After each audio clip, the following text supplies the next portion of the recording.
In today's video, we are making this for those people because last time we made a video where we demonstrated a neck choke technique.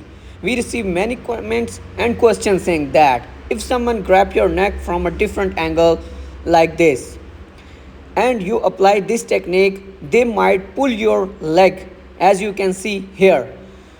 So to some extent this question is valid. That's why today we will demonstrate this technique again but in a more correct and properly applied way so it works effectively.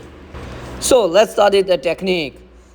As soon as someone grab your neck against the wall like this way, so react quickly and hit the punch on his stomach like this way. Now grab his wrist with your both hands like as you can see in the video.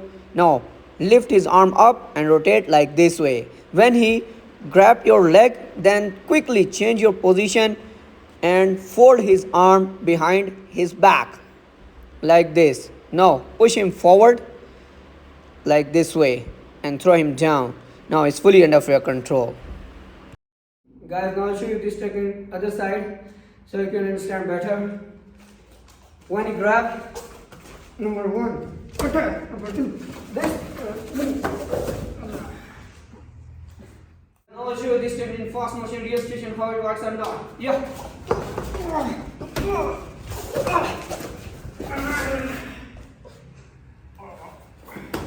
If you found this video helpful, make sure to like, share and subscribe to the channel for more practical self-defense techniques. Stay safe, stay strong. See you in the next video. Thank you.